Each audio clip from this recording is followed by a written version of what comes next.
Kabanata 471.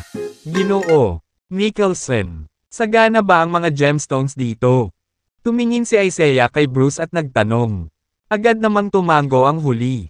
Hindi naman masyadong sira ang lugar na ito. Ang pasukan sa minahan ng ugat ay dapat, sa hilagang kanluran, magpadala ng mga tao upang maghanap sa direksyong iyon. Oo naman. Nasa ibabaw ng buwan si Isaiah. Kapag nakumpirma na ang lokasyon, hinahanap ang pasukan sa minahan ng ugat. Ay sandali lamang. Tila ang buong Mount Hickoria ay magiging akin sa darating na panahon. Habang siya ay nabigla sa kanyang mga iniisip, napansin niya ang isa pang grupo ng mga tao na naglalakad palabas mula sa gubat. At sa loob nila ay walang iba kundi si Jaden. Nang makita kung paano nagawang pangunahan ni Jaden ang kanyang grupo palabas habang nananatiling hindi apektado. Ang ngiti ni Isaiah, biglang nawala ang mukha. Paano kayo nakalabas? Baka sa mukha ni Isaiah ang pagtataka. Sabay-sabay. Kumunat ang noo ni Bruce at nagtanong. May lumabas ba doon? Oo. Ito ang mga Snyder. Hindi sila nakulong. Nakalabas na silang lahat. Isaiah, tumugon. Paano ito posible? Lalong nagsalubong ang mga kilay ni Bruce. Isaiah, sa tingin mo ba ay sapat na ang iyong ilusionaryong pamamaraan para bitag tayo? Napakawalang muwang mo. Jaden. Humagalpak ng tawa. Anong pinagsasabi mo, Jaden? Anong illusionary technique? Hindi ko talaga gets. Nagkunwari si Isaiah. Parang hindi niya naiintindihan ang mga salitang iyon. Ituloy mo ang pagpapanggap mo. Darating ang araw na hindi ka na makakakilos. Binaril ni Jaden. Isang sulyap kay Isaiah bago bumaling sa kanyang nasasakupan at nag-utos. Ihatid ang mensahe. Hanapin ang pasukan agad sa vein mine. Hindi nagtagal. Sinimulan na rin ng mga Snyder ang paghahanap. Ngunit ibinigay na ang bundok ay napakalaki. Ang paghahanap ang pagpasok sa minahan ng ugat ay hindi isang madaling gawa. Nang makita ang mga Snyder na naghahanap sa paligid ng bulag at malamaya, itinaas ni Isaiah ang mga sulok ng kanyang mga labi. Isang mapanuksong ngisi. Nakakuha na kami ng malinaw na direksyon. Sigurado akong magiging mas maayos ang paghahanap at mas mabilis para sa amin. Noon lang, isa na namang kaguluhan ang sumiklab mula sa gubat. Ang sumunod ay pinamunuan ni Christopher Ang. Naglalakad palabas si Larsen. Ngunit hindi tulad ng naunang grupo. Marami sa kanila ang mukhang pagod na pagod. Hindi lang iyon. Ang kanilang mga headcount ay tila nabawasan ng kalahati. Paglabas, tumingin siya kina Jaden at Isaiah na may madilim na ekspresyon. Sino sa inyo ang sumubok na maglaro? Marumi at gumamit ng mga ilusyon para ay set up ako. Maliwanag. Ang paghahayag na iyon ay tumama sa kanya matapos ang kanyang grupo ay magdusa ng mga epekto. Sino pa ba maliban kay Isaiah? Ang hamak na iyon. Kakalabas lang din natin ng gubat. Tinuro ni Jaden. Isaiah habang ipinaliwanag niya. Jaden, how dare you accuse me? Nakita mo ba ito ng iyong mga mata? Masasabi kong ikaw ang naglalaro. Lahat ng mga trick na ito din. Paano posible na makakalabas ka ng ligtas kung nabiktima ka? Walang alinlangan. Ayaw ni Isaiah na magkaroon ng alyansa ang mga Snyder at Larsen dahil iyon ay ilagay siya sa isang dehado. Sa puntong iyon, maingat na nagkatitigan ang tatlong partido. Samantala, si Jared ay nasa isang estado ng kagalakan sa kanyang pagdating sa tuktok ng bundok. Nararamdaman niya ang napakalawak na espiritual na enerhiya na bumubulusok paitaas. Halos parang ito ay sumasabog sa dulo nito. Bundok. Dapat mayroong maraming espiritual na bato sa ibaba ng lugar na ito. Natuklasan namin na ito. Natuklasan namin na ito.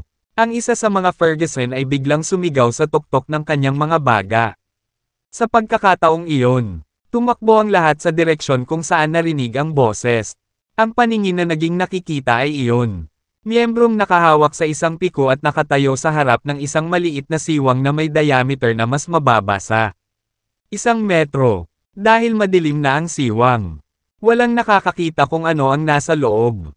Gayunpaman, Ayon sa nakaraan, mga karanasan, alam nilang makakarating sila sa minahan ng ugat kung patuloy silang maghuhukay ng mas malalim. Butas na iyon. Sa paglitaw ng pasukan sa minahan ng ugat, ang pag-igting sa hangin ay patuloy na tumataas. Ito, parang halos sumiklab ang labanan anumang oras sa lalong madaling panahon. Walang makakasigurado kung ito nga ba ang pasukan sa minahan ng ugat. Panay ang hula namin kung hindi gemstones ang sagana dito. Bakit hindi tayo magsanib puwersa at buksan ang pagbubukas na ito upang makita ang sa loob bago gumawa ng conclusion? Suggest ni Christopher kina Jaden at Isaiah. Alam ni Christopher na ang mga Larsen ang pinakamahina sa kapangyarihan sa tatlong pamilya. Naisip niya iyon, kung paanong ang mga bagay ay nasa malabong gulo. Magiging walang saysay para sa tatlong partido na makipag-away. Kung tutuusin, may posibilidad na baka wala sa ugat min. Sure, pumayag ako. Tumanggaw si Jaden dahil ganoon din ang nararamdaman niya. Nang makita ang kanilang reaksyon, sumunod na lamang si Isaiah. Lahat tama, buksan natin ang pambungad. Magkasama, pagkatapos niyang magsalita, lumingon siya sa kanyang mga tauhan at nag-utos. Ihanda mo ang mga pampasabog para pumutok.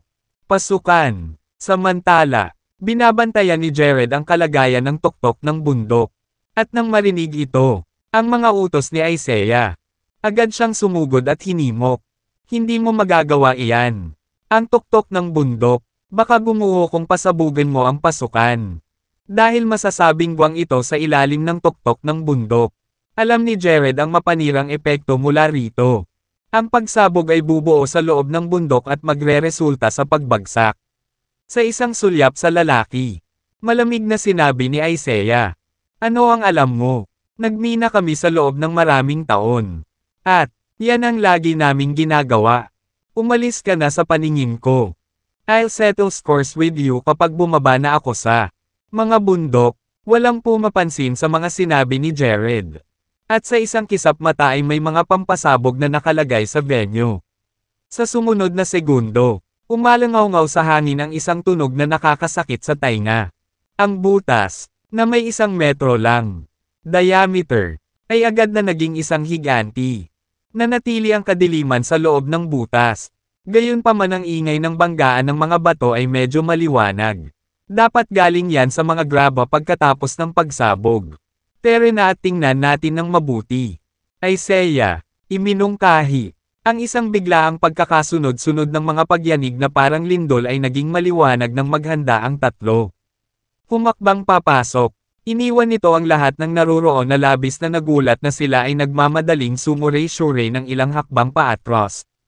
Hindi nagtagal. Napagtanto ng karamihan na nagsisimula ng magkaroon ng mga bitek sa lupa sa ibaba ng kanilang mga paa. Hindi. Kumakalat lamang sila. Ngunit lumalawak din sila. Ang karamihan ay nag-chorus ng kanilang mga hiyawan habang sila ay tumatakbo palayo.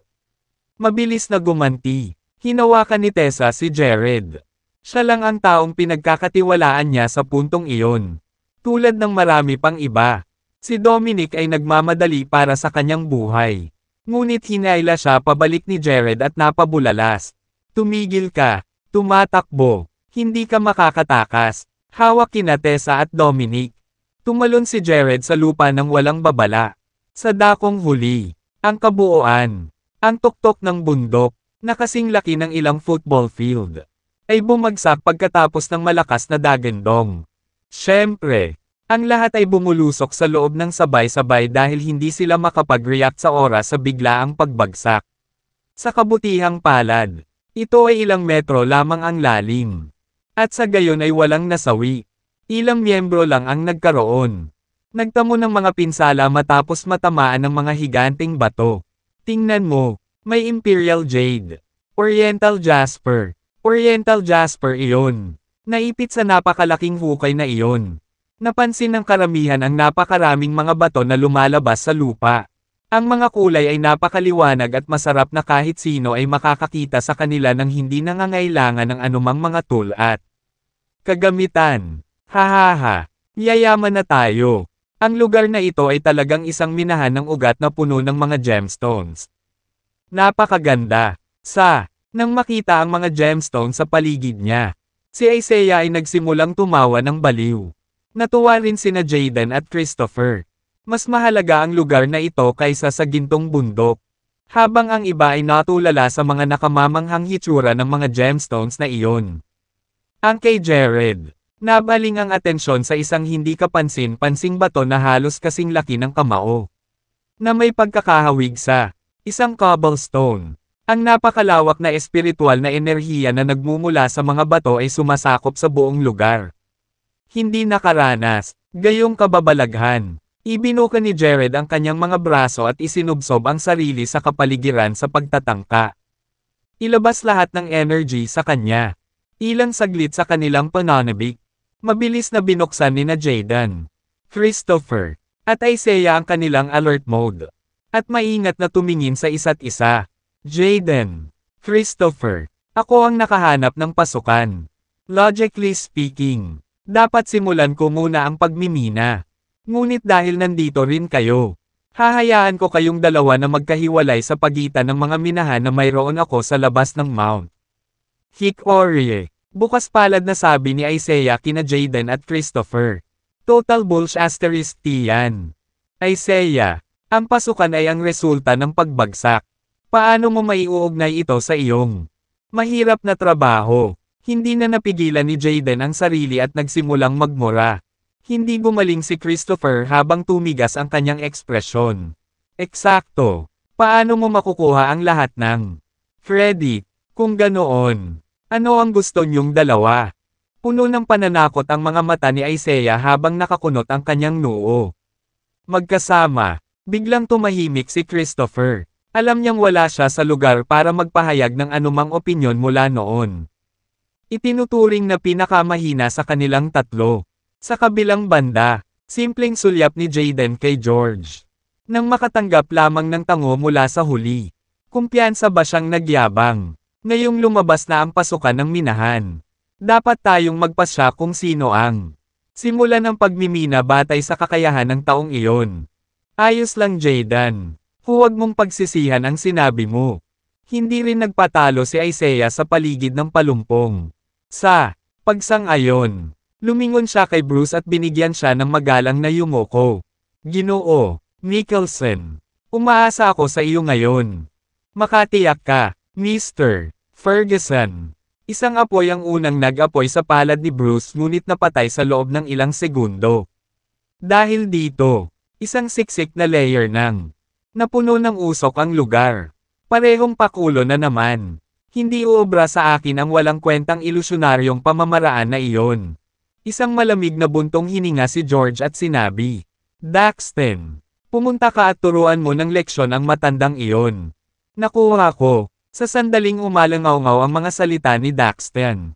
Walang pag-aalinlangan siyang sumugod patungo sa umuusok na usok. Ang mga tunog ng galit na labanan ay umalangaw-ngaw sa gitna ng usok. Gayunpaman, walang sino man ang may ideya ng sitwasyon dahil nakatitig lang sila sa labas. Naikuyom ni Jaden ang kanyang mga kamao kaya pawis na pawis. Hindi na kailangang mag-alala. Mr. Snyder, matagal nang minana ni Daxton ang aking mga kakayahan. Ang isang simpleng salamangkero ay walang kapantay. Siya. Nang malaman na si Bruce ay isang salamangkero, hindi nabigla si George sa sitwasyong nasa harap niya. Sa mga salitang iyon ng pagtiyak, sa wakas ay nakadama ng kaunting ginhawa si Jaden. Ngunit nang matapos magsalita si George, isang figure ang lumipad mula mismo sa makapal na ulap at bumagsak sa ibabaw. Lupa na may malakas na kalabog. Daxton. Masasabi ng matalas na mata na si George na iyon ang kanyang senior apprentice sa isang sulyap. Bumaw ng malalim ang dibdib ni Daxton. Ito ay malinaw na indikasyon na nabali ang ilang tadyang niya. Meron din bakas ng dugo mula sa kanyang bibig. Gusto sana niyang ibuka ang kanyang bibig para magsabi ng isang bagay. Ngunit tumalsik ang sariwang pulang dugo kung saan-saan habang sinusubukan niyang gawin iyon. Si Bruce ay tumayo ng matangkad sa loob ng naglalaho na usok.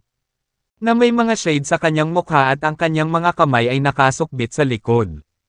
Sino ang nagsabi na ang isang salamangkero ay nakakaalam lamang ng mga mag-e-craft at hindi alam kung paano lumaban? Sa isang malamig na panunuya, tinanggal niya ang kanyang shades upang makita ang isang pares ng mga mata na walang mga itim na pupil sa mga ito. Hindi alintana. Ikinaway pa rin niya ang kanyang kamay kay George na para bang nakikita niya kung nasaan ang huli at sinabing, "Kahit walang magecrafts, mananalo ako. Sanay ka ba sa mage at martial arts?" Lalong naging seryoso ang mukha ni George. "Cut the crap. Magsimula tayo kung mayroon ka kung ano ang kinakailangan. Kung hindi, mawala ka." Napangiti si Bruce. Ang kanyang boses ay umalangaw-ngaw na parang kulog, na ikinagulat ng lahat ng naroroon. Nakaramdam lang si George ng lamig sa kanyang gulugad habang ang kumpiyansa sa loob niya ay matagal nang nawala. Ito ay sa labas ng ang kanyang mga inaasahan na ang kanyang kalaban ay may napakalawak na kakayahan. Hindi ba ibig sabihin nun ay hindi ako tumatayo pagkakataong manalo? Gayunpaman, naisip niya na walang ibang paraan para sa kanya kung paano nangyari ang mga bagay. Pagpapatibay, kanyang sarili at pinaigting ang kanyang pinate na kalamnan. Humakbang siya patungo kay Bruce. "Hayaan mo akong turuan ka ng isang leksyon para sa pagkasugat ng aking apprentice." Sa sinabi nito, mabilis na sumugod si George sa direksyon kung saan nakatayo si Bruce. Sa pagkakataong ito, hindi gumamit ng mag-e-craft si Bruce. Sa halip, ang kanyang mga tainga ay patuloy na kumikibot. At sa bawat oras na siya naglunsad ng pag-atake ang kalaban, matagumpay niyang naiwasan ito. Ang labanan sa pagitan ng dalawa ay lumakas ng napakatindi na parang isang mabangis na ipoypo na iniwan ang karamihan. Umiiwas sa mga lumilipad na bato sa kanilang paligid. Kaya mo, Mr. Jensen, sa paghigpit ng mga kamao, lihim na pinasaya ni Jaden si George. Ang huli ay ang tanging taong maasahan niya, na nangangahulugan na ang kanyang pagkawala ay magsasad lamang ng malalang kahihinatnan. Bang! Sa malakas na boom, naghiwalay ang dalawang silhouette, hindi lang iilan ang nadapa ni George. Hakbang pabalik bago pinamamahala ang maging matatag. Ngunit si Bruce ay nasa isang katulad na sitwasyon. Ito pala, ang huli ay hindi masisira gaya ng kung paano siya nakita ng iba. "Mukhang minamaliit kita. Halika ulit." Agad na umaksyon si Bruce nang matapos kanyang pangungusap, sa pag-aakala na ang kanyang kalaban ay mayroon lamang karaniwang mga kasanayan. Ang kumpiyansa ni George ay tumaas. At wala pag-aatubili, itinulak niya ang sarili sa lupa at sumugod patungo sa kanyang kalaban. Habang ginagawa niya iyon, nakita niya si Bruce na kumakaway ng kamay. Sa loob ng ilang segundo, nabalot siya ng ulap ng usok, na lalo lang lumaki. Nagmamadali niyang sinubukang umatras ngunit nakarinig siya ng hagong ng hangin sa likuran niya. Ang kanyang leksi ay nagpapahintulot sa kanya. Ibinaba ang kanyang ulo ng medyo mabilis upang maiwasan ang biglaang pag-atake. Kasuklam-suklam na jerk. "Di ba sabi mo hindi ka gagamit ng mag-e-craft?" Singgal ni George. "Ginagamit ko lang ang kakayahan ko. Paano ako kasuklam-suklam?" Isang nakakalokong tawa ang pinakawalan ni Bruce. Sa laban nilang iyon, alam niyang siya ang may pinakamataas na kapangyarihan habang si George ay isa lamang walang ulo. Manok na tumatakbong walang patutunguhan. Nasaksihan ng kakilakilabot na tanawin sa harap niya. Si Jaden ay naging boat-faced habang iniisip niya ang kapahamakan. Papalapit. Sa katunayan, ilang sandali ang lumipas. Ang katawan ni George ay pinalipad mula sa makapal na ulap, na may mga bahid ng dugo. Ang sulok ng kanyang bibig at bahagyang nanginginig ang kanyang katawan habang iniangat ang kanyang tingin para tingnan si Bruce. Sanay sa parehong martial arts at mag-e-craft. Walang alinlangan na may kakayahan ka. "I concede defeat, George." Ungol ng maputlang mukha. "I assume na galing ka rin sa prominenteng background. Ililibre kita ngayon." Scram! Ikinaway ni Bruce ang kanyang kamay. Sa pagpapaalis, bilang tugon, pinagsalikop ni George ang kanyang mga kamay at nagbigay ng saludo bago inutusan ang kanyang mga tauhan na dalhin. Tumayo si Daxton at umalis. "Ginoo Jensen, hindi ka pwedeng umalis. Hindi ka pa pwedeng umalis. Anong gagawin ko kung wala ka? Magbabayad ako ng dagdag. Sabihin mo sa akin. Ang dami mo pang gusto." Hinawakan ni Jaden ang braso ni George at mapagbigay na sinabi. Ginoo, Snyder, wala itong kinalaman sa pera. Sa totoo lang hindi ako kalaban ni Mr. Nicholson. Mayroon. Wala akong magagawa. Pilit na tinulak ni George ang mga kamay ni Jaden at umalis nang hindi lumilingon. Nagtataka si Jaden. Pakiramdam niya ay nanghihina na ang kanyang katawan at malapit na siyang bumagsak sa lupa. Tatay. Nagmamadaling hinawakan ni Tessa ang lalaki. Paano na? Binigyan na kita ng pagkakataon. Pero nakakalungkot na hindi mo alam kung paano ito pahalagahan. Ngayon, hindi lang ito, kundi lahat, sa iba pang mga minahan ng ugat sa Mount Hickoria ay akin. Ang sino mang maglakas loob na hindi sumang-ayon ay kailangang mamatay. Ngayon, nanginginig si Isaiah sa kakatawa. Isaiah, ipinapangako ko na hindi ka lalabanan ng mga Larsen. Ang hinihiling lang namin ay mapanatili ang pagmamay-ari ng vein mine na orihinal na atin. Iyon ang desisyon na nakuha ni Christopher pagkatapos ng tamang paghatol. Huli na ngayon, pangungunahan ninyong dalawa ang inyong mga tauhan at sabay-sabay na lumabas sa Salensburg.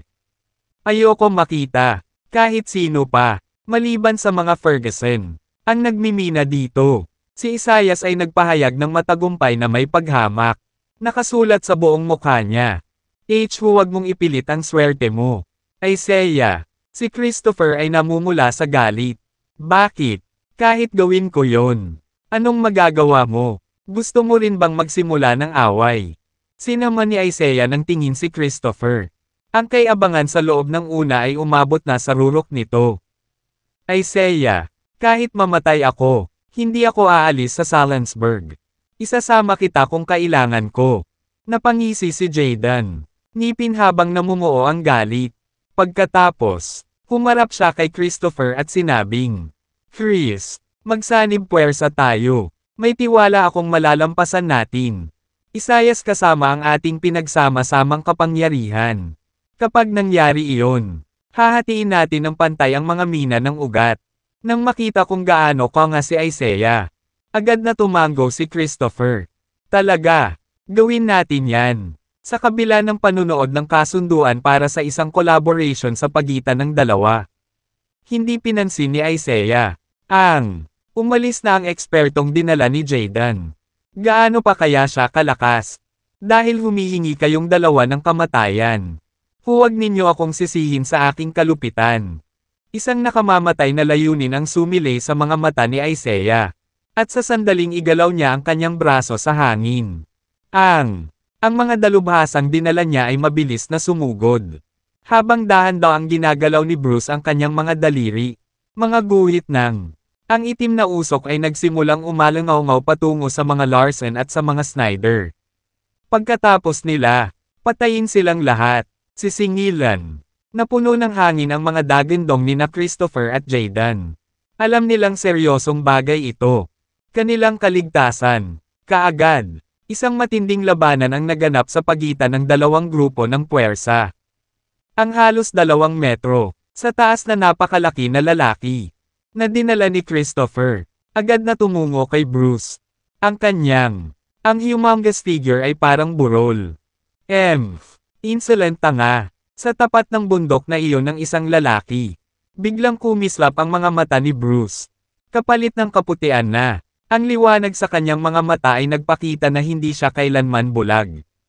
Sa unang lugar, umuungol. Ang napakalaking kamao na iyon ay naglunsad ng kamao sa kanya. Mabilis niyang iniwasan ang suntok na iyon at itinutok ang isa sa likod ng lalaki. Bam! Katulad ng isang martilyo sa bakal. Isang matunog na kalabog ang sumunod. Siya ay pinadala ng pagsuray-suray pabalik ng ilang hakbang. Tahasan, sa pamamanhid ng kamay niya. Kaya, nagsasanay ka ng martial discipline of invulnerability. Nabasag si Bruce sa isang bahagyang banga. Galit na galit matapos hampasin. Ang malaking lalaki ay tumalikod at humakbang muli sa direksyon ni Bruce. Kasama ang bawat hakbang ng kanyang paghampas ay umalangaw-ngaw sa lupa na parang lindol. Kasabay ng pagsinghot, 2 batis ng itim na usok ang bumulwak mula sa pagitan ng sumasayaw na mga daliri ni Bruce at Diretso para sa napakalaking iyon. Nakita sila ng malaking lalaki na paparating at sinubukang gumawa ng maiiwasang mga hakbang. Ngunit ang dalawang itim na iyon. Ang mga batis ay tumaas ang kanyang ilong na parang mga multo. Na naging sanhi ng pagkakahawak niya sa kanyang sariling lalamunan sa isang ekspresyon ng pagkabigla. At halatang sakit. Paf! Makalipas ang isang subo ng tumalsik na dugo. Bumagsak sa lupa ang 2 metrong taas na katawan. Ang malaki. Ang namumulang mga mata ng lalaki. Pati na rin ang bawat butas ng kanyang katawan. Ay namumula. Malamang. Patay na siya. Mula sa pagkalason. Maging ang mga Snyder o ang Larsen. Ang dalawang pamilya ay nagsimulang makakita ng mga casualty. Bumagsak sa lupa at pagpapakamatay sa parehong mga sintomas sa maikling pagkakasunod-sunod. Sa pagharap sa eksenang nauna sa kanila. Parehong nabigla sina Jaden at Christopher. Pantay na sukat. Hahaha. Pinagtatabuyan mo ang iyong sarili laban sa akin. Para sa hindi pagkuha ng pagkakataon na regalo ko sa iyo bago sa pareho. Mga kamay. Kayong lahat ay mamamatay dito sa araw na ito. Nabigla si Isaiah kay Jaden at Christoph na. Dahil dito. Sandali. Maging mga tupa sa katayan. Ang huling pares ay may kakilakilabot na ekspresyon sa kanilang mga mukha. Sa wakas, bamantong hininga ang kaawa-awang si Christopher. Ako ay handang isuko ang kontrol ng mga Larsen sa minahan ng ugat sa iyo. At mula ngayon ay magretiro palayo sa Sallensburg. Dahil sa kompromiso niya, mas lalong natarante si Jaden. Ano ka ba, Jaden? Ang nanunuya na si Isaiah ay tiningnan si Jaden ng walang kabuluhan. Nagngangalit ang ngipin ni Jaden. Sa kanyang sariling puwersa na halos ganap na ginugol. Wala siyang pagkakataong ibalik ang tide kahit gaano pa siya kikaye. Ang tanging paraan lamang niya ay ang pagbigyan at paghingi ng awa. Ako rin. Gagawin ko rin. Sabi ni Jaden na nakayuko. Hahaha. Hahaha, itinaas ni Isaiah ang ulo at tumawa ng bonggang tawa. Ang kanyang pagtawa ay nagparamdam kay Jaden at Christopher na sila ay tinapakan ng malupit. Mula sa araw na ito, tila wala ng lugar para sa mga Snyder at Larsen sa lahat ng Sallensburg. Baka ilibre pa kita, Jaden. Ang iyong sikat na anak na si Tessa ay mukhang makakasama niya. Iwan mo siya sa akin ng 1 o 2 araw. Tapos hahayaan ko kayong dalawa na lumayo kapag nagsawa na ako sa kanya. Sabi ni Isaiah pagkatapos, naalala niya ang sarili. Namula ang mukha ni Jaden nang marinig iyon. To think na kahit ang pagtalikod sa lahat sa kanyang pangalan ay hindi sapat para palayain siya ni Isaiah. Maraming taon na tayong magkakilala. Isaiah, to the point na halos makita ka na ni Tessa na parang sa kanya. Tiyuhin. How could you? Tiningnan siya ni Jaden na kumukulo sa galit. Huwag mong subukang i-cozy up sa akin ang kalokohang ito tungkol sa mga tito at kung ano-ano pa. Matagal na akong kinikilig sa malaswang figure ng anak mo. Kaya ngayon na ang oras para kaltin ko ang Katie na iyon. Tiningnan ni Isaiah si Tessa gamit ang isang pares ng nanlilisik na mga mata. Kumalma ka, halimaw ka, bulyo nito sa kanya. Namumula ang mukha sa galit. Nanigas ang mukha ni Isaiah. Dahil sa pangahas na manampa sa akin. I will have my way with you in front of them all. Dito ngayon. Babae. Sa isang pagwagayway ng kanyang kamay. 2 sa mga kampa ng Ferguson ang sumugod papunta kay Tessa. Sa kabila ng kanyang pagsisikap. Walang magawa si Jaden para pigilan ito. Nahuli ng 2 alipors ng mga Ferguson. Ang mahinang si Tessa ay natagpuan ang kanyang sarili na kinaladkad patungo kay Isaiah. Napasigaw sa gulat ang halatang kinilig na si Tessa. Tulong! Jared! Sagipin mo ako! Mababaling lang siya kay Jared sa sandaling ito. Dahil alam niya ang lakas nito. Pakawalan mo siya. Materay na sabi ni Jared. Halos sa isang posisyon para sa mga kabayanihan kapag halos hindi mo mailigtas ang iyong sariling itago. Hindi ka ba papayag? Bata, sabi ng nanunuya na si Isaiah habang tinitingnan si Jared. Hindi siya pinansin ni Jared sa halip ay bumaling kay Jaden. Bigyan mo ako ng kalahati nitong ugat. At ililigtas kita. Anak, pati na rin alisin sa iyo ang mga Ferguson. Ang pagiging snootiness at casual ng kanyang inflection ay naging tunog na para bang ang pag-aalis ng mga Ferguson ay isang walang kabuluhan na hindi karapat dapat kahit banggitin. Natigilan si Jaden na tumingin sa kanya na tila nawawala. Alam mo ba kung ano ang sinasabi mo dito? Brat, tanggalin siya sa mga Ferguson. Hindi ka ba nag-aalala? Pinapanguya sa sarili mong salita. Napaungol si Isaias kay Jared sa sama ng loob. Hindi siya kumbinsido na si Jared ay nagtataglay ng kakayahang sundin iyon. Dahil siya ay nabuoy sa pamamagitan ng presensya ni Bruce at walang dahilan para sa takot. Nakapagdesisyon ka na ba, Jaden? Nagpatuloy si Jared. Si Jaden ay may kakilakilabot na hitsura. Nahuli sa pagitan ng isang bato at isang matigas na lugar.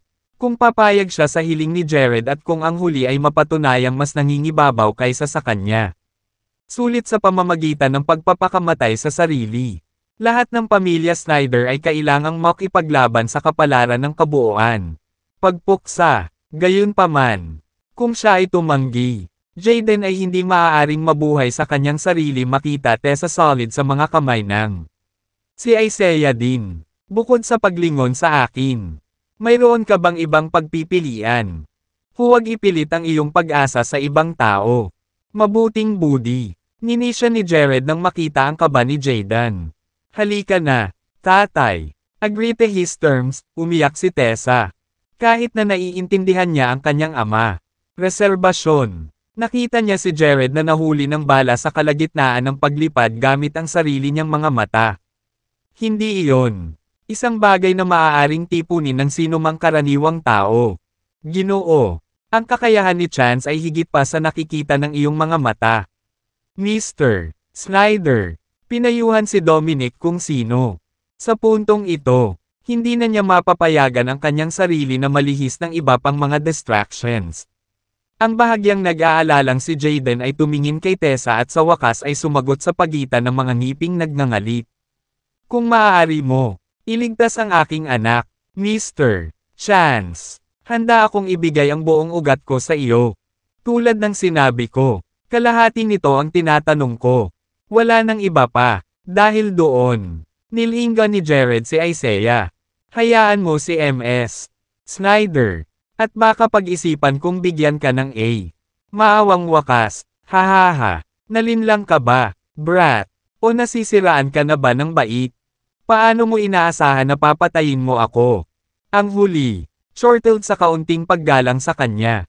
Walang sabi-sabi. Ang katawan ni Jared ay nag-udyok sa pagkilos. Kasunod nito, ang dalawa sa mga Ferguson. Straight up hit sa deck. Sa pagkakayakap ni Tessa, si Jared ay bumalik sa gilid ni Jaden. Habang ang mga braso nito ay nakapulupot sa leeg nito at nakatitig sa kanya ang mga mata. Kumakabog ang puso niya. Sumagot si Jaden sa kahanga-hangang pagpapakita ni Jared na may labis na kagalakan sa loob. Pwede mo na akong bitawan ngayon. Malungkot na sabi ni Jared kay Tessa na tila hindi pa handang bumitaw sa pagkakahawak. Sa kanya, namula siya at agad na kumalas sa pagkakahawak. Ang iyong anak na babae ay nakabalik na ngayon na ligtas at malusog. Kaya titingnan ko si Isaiah sa susunod. Huwag kalimutan kung ano ang mayroon ka. Nangako sa akin. Sabi ni Jared. Ayoko. Siguradong hindi ko ito makakalimutan. Malakas na tumango si Jaden sa ulo. Lumingon si Jared at tumingin kay Isaiah na may tipid ng ngiti. Huwag tayong mag-aksaya ng oras dito. Halika sa akin. Sa lahat ng mayroon ka. Dahil doon, sumabog ang nakakatakot na aura ni Jared sa kanyang paligid. Ikaw ang humihingi nito. Nagalit. Isang Grandmaster mula sa mga Ferguson ang nagsimulang pumunta kay Jared. Sa mga paggalaw na kasing bilis ng kidlat, nakita ng Grandmaster ang sunod-sunod na nakakabinging dagandong na lumabas mula sa pagitan ng kanyang mga palad. Ito ay ang tunog ng enerhiya na umiikot sa hangin. Ang nakakatakot na puwersang ito ay direktang umahan kay Jared, na nagdulot ng isang unos ng alikabok sa likuran nito. Si Jared, gayunpaman, kalmadong itinago ang kanyang mga kamay sa likod habang tinitingnan niya ang Grandmaster na iyon ng may pag-imak.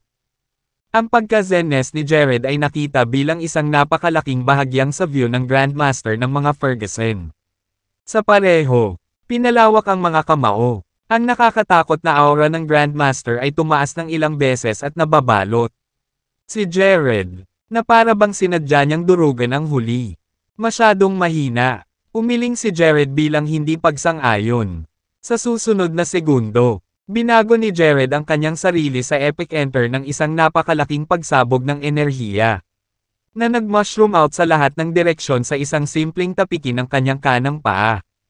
Yung ekspresyon ni Grandmaster, nahulog nang bigla niyang naramdaman ang kanyang sarili na sinasalakay ng napakatinding tsunami ng enerhiya na ito. Sinubukan ng Grandmaster ng Ferguson na umiwas ngunit hindi ito nagtagumpay. Ipinadala nito ang paglipad na parang untethered sa ranggola. Kakaibang puwersa. Pagkatapos ay bumagsak siya ng husto sa lupa. Hindi gumagalaw. Nang hindi nakipagpalitan ng kahit isang suntok. Isang manlalaban ng kalibre ng Grandmaster ang napatay. Basta, tulad niyan. Iyon ay agad na nagpasimuno kay Isaiah at nagpakunot pa ng noo sa noo ni Bruce. Kamangha-manghang. Kahanga-hanga lang. Sa pagkakasaksi nito, napabulala si Jaden sa sobrang tuwa. Hindi niya inaasahan na gagawin ni Jared. Nagtataglay ng gayong lakas. Bakit mo itinago ang isang kakilakilabot na mandirigma kung kasama mo siya sa iyong hanay sa lahat ng oras na ito? Tanong ni Christopher kay Jaden. Baka sa kanya ang kahihiyan sa huli dahil hindi niya alam kung paano iyon isasagot. Ito ay, dahil wala siyang ideya na si Jared ay may kakayahan. Sa simula, you should be convinced na si Jared ang nagligtas sa akin ngayon. Di ba, Dad? Nahuli niya ang bala na tumama kagabi. Diretso sa akin iyon kung hindi. Nang ikwento ni Tessa kay Jaden ang mga pangyayari noong nakaraang gabi. Gulat na gulat ang hitsura ni Jaden, na sinundan ng matinding pangamba. Hindi sana siya tinamaan ng bala kung hindi si Jared. Sa tabi niya, blessed with Mr. Chance's presence, the heavens smile on the Snyders. Hahaha, tawa ni Jaden. Mayabang. Ang pagkakaroon ng kakayahang makahuli ng mga bala gamit ang sariling mga kamay ay magtutulak sa isa sa liga ng mga immortal. Sino kaya ang makakalaban niyan? Ang paningin ng kasiyahan ni Jaden ay naging isang paghahambing laban sa sariling pagkabalisa ni Isaiah. Hinihiling ko sa iyo, Mr. Nicholson, na punatin ang batang ito. Si Isaiah ay namumula sa pagitan ng nagngangalit na mga ngipin. May kasiyahan. Lumakad si Bruce at tiningnan si Jared ng malamig. Para sa isang kasing bata ng iyong sarili na magyabang. Nang gayong kakayahan ay isang pambihira. Umalis ka na, at baka iligtas kita ng buhay mo. Natatakot ka ba na baka hindi mo ako mapapantayin? Nakikita kung paano hindi ito naging madali. Para maabot ang level of attainment mo. Mas gugustuhin kung hindi ka patayin. Kaya, maaari kang mag-jolly buzz off. Ang nakangiting si Jared. Sabi ni Stonally. Ano ba yan? Bastos ka. Ako. Natatakot. Agad namang namula si Bruce. Sasabihin ko, na kahit angkinan mo, ang husay ng isang Grandmaster ngayon. Wala ka pa rin sa aking pagpapahalaga. Dahil ako ang nasa utos sa loob ng aking arcane array. Dahil doon, nag-flip ang eyeballs ni Bruce. Ang itim ng kanyang mga eyeballs ay nawala sa parehong sandali.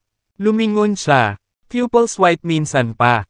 Isang magandang bagay kung gayon na alam ko ang isa o dalawang bagay tungkol sa mga arcane array din. Ano ang masasabi mo sa ating pagkakaroon ng A? Medyo masaya kasama. Sagot ni Jared na may malabong ngiti. Ano? Maaari ka bang maging sanay sa parehong arcane at martial arts? Nagtatakang tanong ni Bruce. Huwag kang madadala sa kanyang kalokohan. Mr. Nicholson, paano ang isang taong basa sa likod ng tenga? Baka marami siyang alam. Paalala ni Isaiah sa gilid. Iyon ay tila may tiyak na kahulugan kay Bruce. Kaya naman, habang nasa harap niya ang dalawang kamay, humabi siya. Patong-patong na puting fog hanggang sa tuluyang napalibutan si Jared. Habang kumalat ang fog, lumalakas din ang kapal nito. Di nagtagal, naging si Jared at ang Grandmaster. Nababalot sa loob. Biswal na pinutol mula sa labas. Ito ay hindi maganda. Nagulat si Jaden sa development na ito dahil alam niya ang elite mastery ni Bruce. Mag-e-craft. Paano lalabanan ni Jared ang isang kalaban na hindi niya makita? Mabilis na kumapit si Tessa sa braso ni Jaden sa gitna ng tumitinding tensyon sa loob. Hahaha. Iwanan mo lahat ng maling pag-asa mo. Jaden. Sa loob ng sariling arcane array ni Mr. Nicholson. Siya ay halos maladyo sa kanyang kakayahang magdikta sa lahat ng bagay sa loob. Walang makakatalo sa kanya. Isaiah. Nanginginig sa kakatawa. Bam! Bam! Bam! Napakabilis. Ang tunog ng labanan sa pagitan ng duo ay nagmula sa loob ng hamog. Ngunit walang sino man ang makagagawa. Alamin kung ano ang nangyayari sa loob. Sa halip ay hindi ka pani-paniwala. Dapat kong sabihin. Tungkol sa arcane array mo. Tanging pangungutya lang ni Jared ang naririnig bago mawala ang makapal na kurtinang iyon ng hamog. Mabilis na nakikita ng mata. Kalahati. Ang silhwete ng parehong lalaki ay muling nagpakita ng kanilang sarili sa harap ng masa. Habang nakatayo si Jared gaya ng dati. Kitang-kita si Bruce na may bagong tatak ng 5 daliri. Sa mapula niyang mukha. Napakurap-kurap ang Grandmaster at nakabawi. Habang nakatitig siya kay Jared. Ang kanyang mga mata ay nagpukaw ng mga pilit. Galit. Ayos ka lang ba, Jared? Nagmamadaling tanong ni Tessa. Mukha ba akong hindi? You should be asking that old fogey over there dahil sa tingin ko wala sa kanya. Buo pa ang mga ngipin. Sabi ni Jared sabay tawa. Nang makita ang ekspresyon ni Bruce. Maingat na nagtanong si Isaiah. Ayos ka lang ba, Mr. Nicholson? Ako. Sa sandaling ibuka ng Grandmaster ang kanyang bibig. Lumabas ang lahat ng ngipin sa loob. Hahaha. Hindi napigilan ni Tessa ang tawa nang makita niya iyon. Pati sina Christopher at Jaden. Nakibahagi sa kanyang kasayahan. Maging si Isaiah mismo ay nakadama ng parehong pagnanasa nang makita niyang si Bruce ay naging katulad ng ginawa niya. Ngunit siya ay lumaban ng husto. Naglalaman ng kanyang sarili. Nag-aapoy ang mga mata ni Bruce. Papatayin kita ngayon din. Ikaw na munting bastard. Kasabay nito, ang kanyang puting mane ay tumalsik na parang demonyo. Cut the crap at ipakita sa akin kung ano pa ang mayroon ka. Pinukpok ni Jared. Ang pagpapakawala ng kanyang mahiwagang pamamaraan ay nakita ang mga mata ni Bruce na naging malalim na claret. Kasunod nito, ang mga sulok ng itim na ambon na lumabas mula sa kanyang katawan ay biglang sumisiklab ang mga pangil at kuko at tumungo. Si Jared ay parang mapaghiganting espiritu. Ang ambon na ito ay makamandag. Jared. Nagmadali si Tessa para balon si Jared nang makita niya ito. Naramdaman niya ang lakas na mag-ingat sa kanya dahil maraming nauna sa kanya ang nabiktima ng lason na ito. Ambon. Gayunpaman, si Jared ay tila hindi naabala. Sa kabaligtaran, ibinuka niya ang kanyang bibig. Paano ako makakapasa sa napakasarap na pagkain? Matapos masipsip ang itim na ambon na iyon kay Jared. Tinapik niya ang sariling tiyan. Meron pa ba? Hindi ako. Medyo busog pa. Hahaha. May ideya ka ba kung ano iyon bago mo ipasok sa iyong tiyan? Bata. Nagulat na kinuha ni Jared ang itim na ambon. Napatawa si Bruce. Kung ano man iyon at kahit gaano pa karami ang may hagis mo sa akin. Kaya kong tanggapin ang lahat. Dumating si Jared. Walang pakialam na sagot. Isang napakasakit na kamatayan mula sa pagkalason ay darating sa iyo. Mababakas niyan ang kaiabangan mo. Nanunuya si Bruce. At nang tumalon siya, isang napakalaking aura ang bumungad kay Jared. Kamatayan sa pamamagitan ng pagkalason. Mula rito, hindi man lang malapit. Dahil doon, nagpakawala si Jared ng mga alon sa mga alon ng kanyang sarili na nakakatakot. Umikot ang buhangin at lumipad ang mga bato kasama ang dalawang hanay ng mga aura sa isang banggaan. Sa gitna ng kaguluhan, higit sa ilang malalaking bato ang nabasag sa pira-piraso. Si Bruce ay nakalagay sa isang toddling. Hindi niya akalain na matapos malason ang ambon niya. Si Jared pa rin. Kayang mag-ipon ng ganoong kahanga-hangang aura. Gayunpaman, hindi magpapahuli si Bruce. Alam niyang malapit nang magkabisa ang pagkalason ni Jared. Kaya walang mas magandang panahon para sa kanya na angkinan ang buhay ng huli kaysa sa kasalukuyan. Kasunod ng pag-angat ng kanyang kamay. Isang napakalaking palad ang nagpakita sa hangin at sa ibabaw nito ay nasunog ang isang unos. Bagyo ng apoy. Tikman mo ang flaming palm ko. Brat. Bumaba ang dambuhalang palad patungo kay Jared. At ang sunod-sunod na heatwave na dala ng nagliliyab na apoy na iyon. Pinadala nito ang mga nakapaligid na mga nanunood na nagsisiksikan sa malayo. Nang iangat ni Jared ang kanyang ulo upang tingnan ang naglalagablab na palad na bumababa patungo sa kanya. Ang kanyang mga labi ay pumulupot sa isang ngumisi. Oo, ngayon ay isang bagay. Tingin ko tutulungan ko rin ang sarili ko dito. Nagulat si Bruce nang makita ang mahinahong kilos ni Jared. Ang huli ay naglagay ng higit na kapangyarihan sa likod. Kanyang mga kamay at pinalakas ang tindi ng apoy. Rumble! Rumble! Rumble! Ang napakalaking flaming palm ay nakapin sa ilalim ni Jared ng malakas na putok at nilamon si Jared sa loob ng umaatungal na apoy. Maging ang matitibay na batong iyon sa lupa ay sunod-sunod na nagliyab. Ang nagninangas na kaldero na umikot ng ilang metro pataas sa langit ay maaaring matuno ang mga pader ng bakal. Hindi pa banggitin ang A. Tao. Jared. Ginoo. Pagkakataon. Sa pagkakataong ito, si Jaden, Tessa at ang iba pa ay natakot ng walang kabuluhan. Itinuring din ni Dominic ang mga nagwawasak na apoy na iyon sa lubos na kawalang paniwala. Hindi siya makapaniwala na meron si Jared. Namatay ng ganun lang. Masungit na bata. Dapat ay mas alam mo pa kaysa sa hamanin ako, cussed in ni Bruce. Paghamak.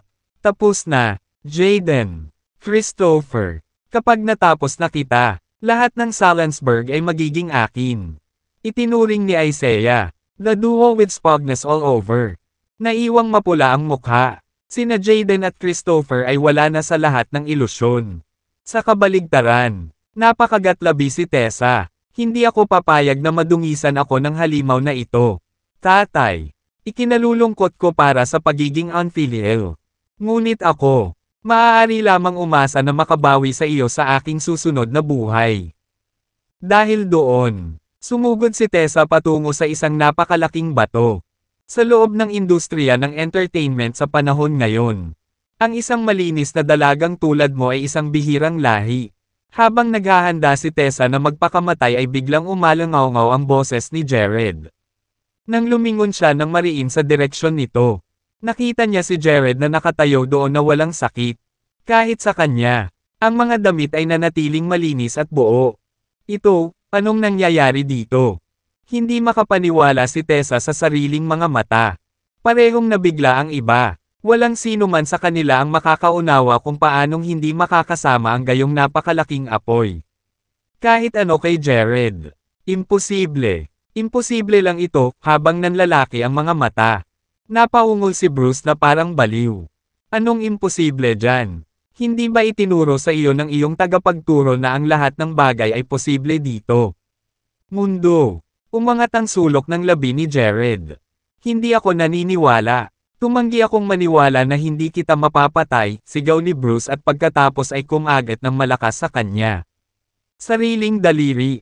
Ang sariwang dugo na umagos mula dito ay nahulog sa mga bato sa lupa sa ibaba. Hindi tiyak kung ilang patak ang kinuha nito ngunit ang mga batong nabahira ng kanyang dugo ay gumalaw. Kahit na nasa ilalim ng kontrol ng isang tao. Di nagtagal. Ang mga batong iyon ay nakatambak at nagsanib sa halos 2 metrong taas na batong golem. Ang mundo, kung saan ang bato golem strode sa nanginginig sa kanyang kalagayan. Kahit naduguan ako, kukunin ko ang ulo mo. Maaaring kay Bruce ang boses. Ngunit ang kanyang pananalita ay lumabas sa loob ng stone golem. Ang dumadagandong na boses nito ay nagpaikot sa ulo ng lahat at pinilit silang takpan ang kanilang nanununog na mga tainga. Ito ba ang stone morphing? Ngayon nagiging kawili-wili na. Isang nakakagigil na ngiti ang ginawa ni Jared. Ang mag-i-craft ni Bruce ay talagang isang bagay na dapat tingnan.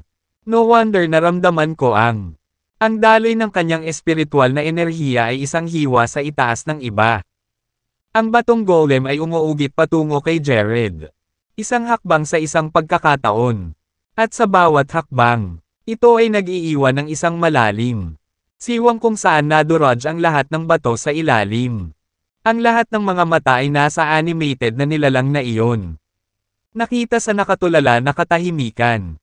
Iba-iba ang mga nagmamasid. Umatras hanggang sila mismo ang dinala sa pinakadulo. Rumble! Rumble! Rumble!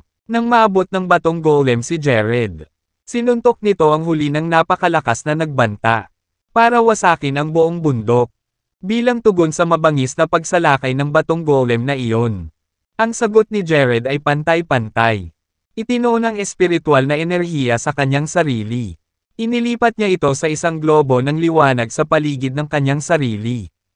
Kamao kasing kinang ng araw mismo.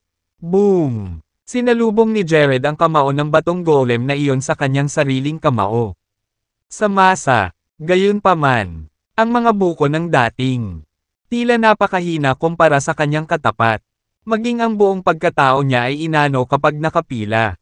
Laban sa napakalaking kamao ng bato na iyon. Nakapagtataka, kasabay ng fulmination ng gintong liwanag at malakas na putok. Ang batong golem ay natamba. Pababa sa lupa sa isang pagsabog ng lumilipad na mga labi. Nabawasan sa isang tumpok ng mga durog na bato. Ang dating humanoid na anyo ng stone golem ay matagal nang nawasak. Hindi nakikilala. Lahat ay tumingin kay Jared nang may pagtataka. Hindi maisip kung paano nanag ang kanyang maliit na katawan. Malaking kwadro ni stone golem. Nababanag ang takot sa kanyang mga mata. Kahit na ang kulay ay nawala sa mukha ni Bruce. Ginoo, Nicholson, sigaw ni Isaiah sa alarma. Mamatay man ako, sana, ngunit hindi ko sisirain ang aking reputasyon sa araw na ito. Sa kanyang mga mata ay lumitaw ang isang bahagyang determinasyon. Na tila siya ay dumating sa ilang mga desisyon. With that, hinampas niya ng dalawang daliri ang tiyan niya. Ang kanyang orihinal na mapatla na mukha ay namumula habang siya ay tumutulak. Ang kanyang itaas na katawan pasulong at expunged isang malaking spray ng pulang-pula sa bibig. Ang dugo ay bumagsak na parang ulan sa isang ambon. Sa isang masa ng mga bato. Dumagundong, dagendong, dagendong. Ang isang mas malaking golem na bato. 2 beses na mas malaki kaysa sa hinalinhan nito. Ay lumitaw ng hindi oras. Ang pagkumpleto ng ang ritual na ito, gayunpaman, ay naging sanhi ng Bruce na lumitaw na mas haggard kaysa dati. Parang kandila sa dulo ng oras ng pagkasunog nito. Si Bruce ay maaring matamba kung hindi dahil sa suporta ni Isaiah. Ipinahiram. Patayin mo siya, sigaw ni Bruce sa huling pag-iipon ng kanyang lakas. Ang dambuhalang batong golem na ito ay tumama patungo kay Jared at naging sanhi ng pagyanig ng lupa sa bawat hakbang ng paraan. Sige. Oras na para magseryoso. Nang tingnan niya ang batong golem. Ang mukha ni Jared ay nagdulot ng pagkairita. Nang matapos siyang magsalita, mabilis na umihip si Jared hanggang sa mapantayan siya sa bato. Golem. Pagkatapos, tinutukan niya ng kamao ang ulo nito. Boom! Kapag ang kamao ay konektado sa isang dumadagandong na putok, ang bato golem ay grounded sa alikabok sa impact. Kasama ang mga labi nito na nakakalat sa 4 na hangin. Paf! Nang makita iyon ni Bruce, iniluwa niya ang isang bukal ng dugo at bumagsak. Bumagsak sa lupa. Pagkatapos ay lumapit si Jared sa Grandmaster sa isang solong bound. Na nag-udyok sa huli na matalo ng mabilis. Urong. Ang nakikitang nanghihina na si Bruce ay tumingin kay Jared na may mapait na ngiti. Na para bang may napuntahan siya. Pagsasakatuparan. Ikaw, ay hindi isang martial artist o isang salamangkero. Ikaw ay, tumagilid ang ulo ni Bruce na walang buhay bago siya natapos. Sa pagtatapos, nakilala niya si Jared, isang magsasaka. Tiningnan ni Jared ang bangkay ni Bruce na bahagyang nakasimangot. Ang pagkilala ng huli sa kanyang sarili bilang isang cultivator ay patunay na alam niya ang kanilang pag-iral. O kung hindi man, ay nakatagpo ng kanyang sarili tulad ng sa iba. Medyo nagalit si Jared. Kung alam lang niya, hindi niya hahayaang mamatay ng ganito kadali si Bruce. Dahil labis niyang ninanais na malaman kung saan pa siya makakahanap ng iba pang nagsasaka ng enerhiya tulad niya. Tuloy-tuloy na bumangon si Jared at tumingin kay Isaiah. Ang lahat ng mga Ferguson ay nanginginig sa kanilang mga bota. At, walang nang ahas huminga ng salita. Ako ay nasa mali. Handa akong sumuko sa minahan ng ugat at tuluyang umalis sa Salensburg. Nanginginig na sabi ni Isaiah. Umiling si Jared. Ipinangako ko na ang aking sarili sa pagkawasak ng mga Ferguson. Kaya, kailangan ko, ihatid. No, please. Lumuhad si Isaiah sa harap ni Jared. Huwag mo akong patayin. Pakiusap ko sa iyo. Kahit ano ka, magtanong. Makakapagbigay ako. Kaya kong ibigay sa iyo ang buong pamilya Ferguson.